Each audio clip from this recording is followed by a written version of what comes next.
It's a bit of a muddle, but that's okay. I'm really funny. Yeah, it's nice. Snakes, definitely like to eat snakes. And he's not too good at snakes. Where are you gonna go? Rabbits,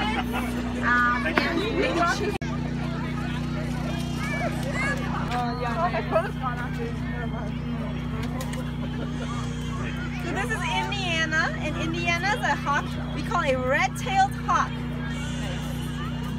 Get the kites. Yeah, get the kites. So this type of bird is one you're going to see right here in southern Ontario. They are found all over the place here. A lot of times you can see them along the side of the road soaring in the sky or perched on a tree. And Indiana here, he's enjoying the sunshine. He really likes it warm, so he's got his wings all spread out to soak up the sun. But you guys can see, it's a good example of how big and wide and broad his wings are. And he's going to use those wings kind of like a kite. So in the air, he's going to hold up his wings like that, and he's going to use the wind to just push them along. So he can travel very far distances without really having to do a whole lot of work, like flap his wings at all. So he's a very lazy bird, but he's very energy efficient. Okay.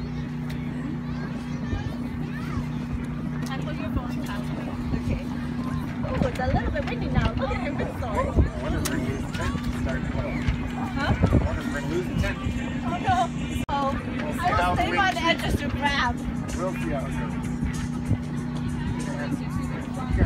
Bigger as well, but he's like right in the middle. Yeah. Like the average size for red-tailed hawk. Okay.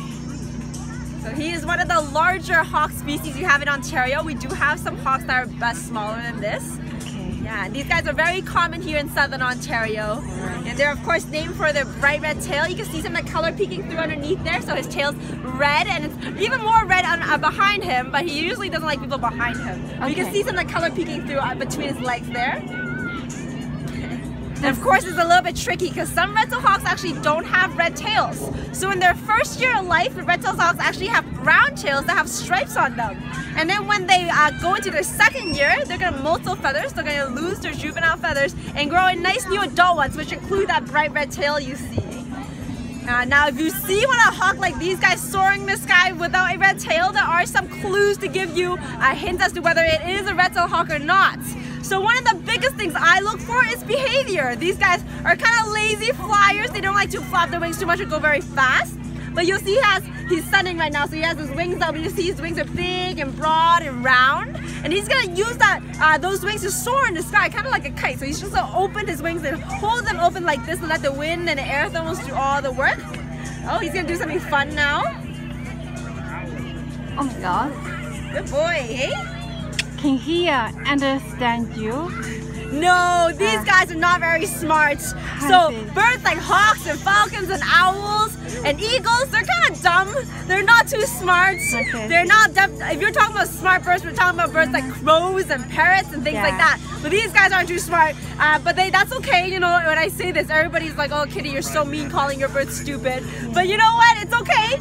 Even though they're not very smart, they're not social, they don't make friends or anything like that, they have everything they need to survive. So they got lots of tools to help them survive. Yeah. One of them is his feet. So you see these really big feet here with long sharp talons at the end of his toes, and that's what he's going to use to catch his prey. So his very strong feet, he'll catch things like mice and rabbits and chickens and lizards and snakes, all sorts of things. Anything he can grab in his feet, he's going to crush and then gobble up. And of course he's got his nice big broad rounded wings to help him soar in the sky, and he's got very, very good eyes to help him spot his prey. So they say that hawks can resolve objects about 8 times farther than humans can. So if you take a piece of newspaper, and you try to read it, and you go walk away from the newspaper as far as you can and still read that newspaper, a hawk can make out those letters on that newspaper 8 times farther than you can. Yeah, and that's really handy because if he's sitting in a tree or soaring in the sky, he can look way far down below onto the ground to look for things to eat.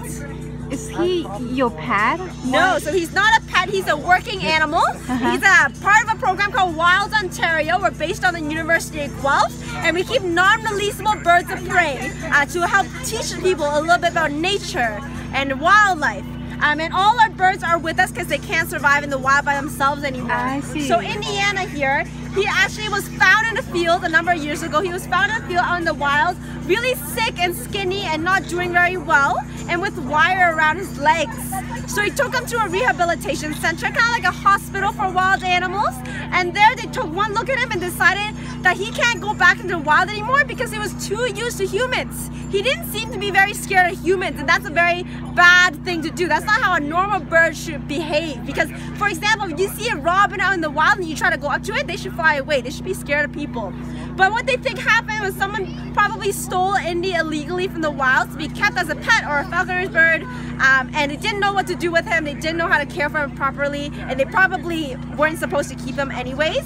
And in someone's home, he got too used to people, so now he's what we call human habituated. He now thinks that food comes from people. He doesn't know how to hunt for himself anymore, and that's why he's with us. He was deemed non-releasable. We can't release him back because, of course, he can't survive back in the wild by himself anymore. And then he went to our program, and we trained him up to come to shows like this, so we could teach people just like you a little bit about red-tailed hawks, but also about how important it is to make sure we're leaving wildlife in the wild where they belong.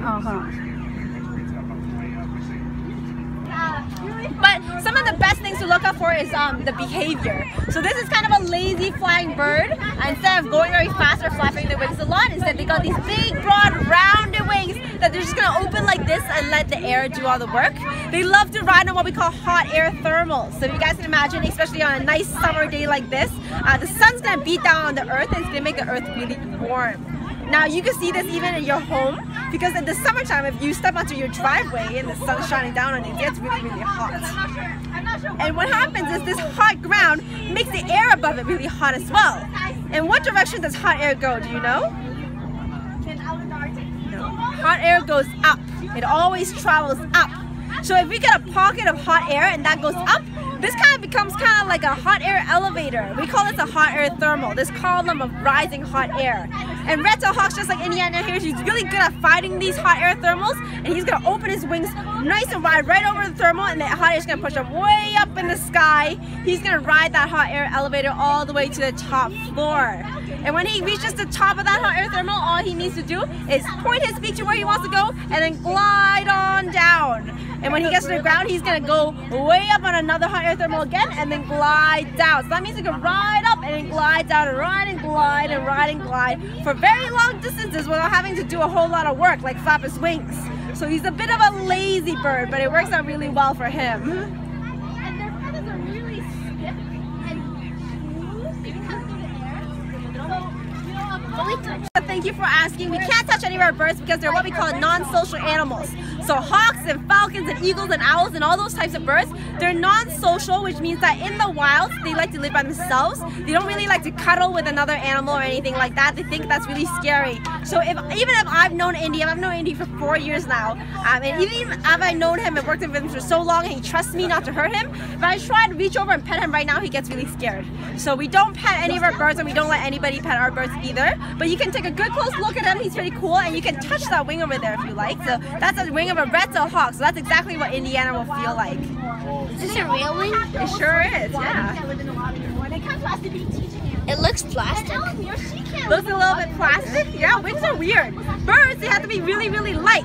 So even though they may look really big, that wing looks really big. But all of the bones and heavy stuff is way up at the top, and the rest of it's feathers. So it doesn't weigh very much at all. I just want to see how soft this one is. And come have a look over here. Or owls, things like that. And when these birds fly next to the road to hunt, they're not very smart. They don't understand cars are dangerous, and then they can get hit by cars, and they run into a lot of trouble that way.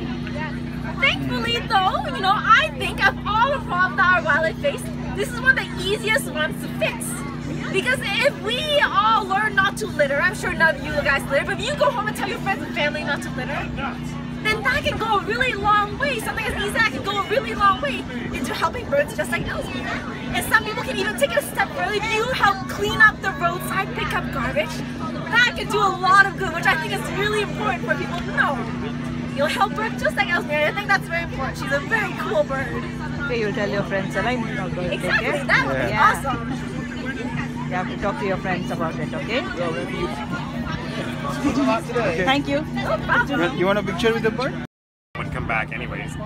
But if they were to fly and maybe get up and catch a bit of wind and sort of get caught in a breeze, they might end up too far away, and that'd be bad news for them because none of them can survive in the wild on their own. So we try very much to avoid that, but I think probably most of them would wind up coming back. It's the same one as that one?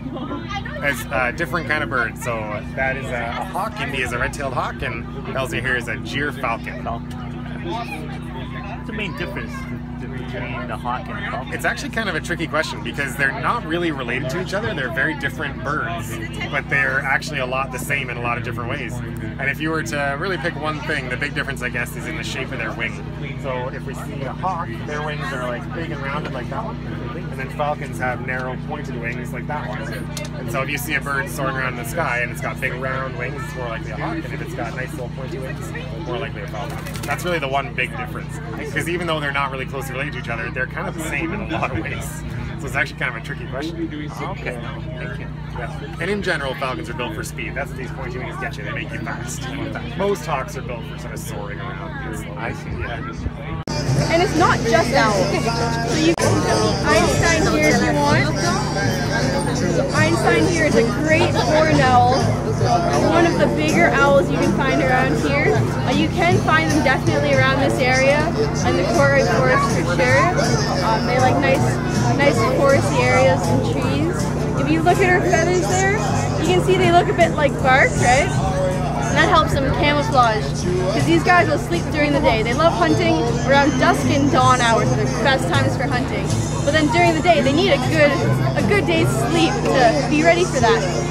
And if they were seen during the day while they're sleeping, all of their prey would see that the owl's there, and they'd run away. They'd get out of there as fast as they can, so that by the time the owl wakes up, there's going to be no one left to hunt. As well as some of their bigger prey, like crows and blue jays, they'll actually bug them. So they'll come in large groups, and they'll mob them and scream, and just basically make it a bad time for the owls. So these guys want to be seen not at all while they're sleeping. If you look at those little tufts up there, they look kind of like ears, right? But they're not actually your ears. Those also help camouflage. It just helps kind of make her head look less like a head and more like maybe a branch with some leaves coming out and that helps. And it also helps a little bit with communication as well. So she can move those a bit as well. You can kind of see that she's taking everything in, looking around, and you can see that she'll turn her head quite a bit, right? These guys, they can turn their head 3/4 of the way around. So they can look here, turn all the way behind, and then look over their far shoulder, and then the same on the other side. So not all full 360 degrees. If they went all the way around, that would cut off all of their windpipe and everything. They wouldn't be able to breathe if they... It's a bit of a muddle, but that's okay.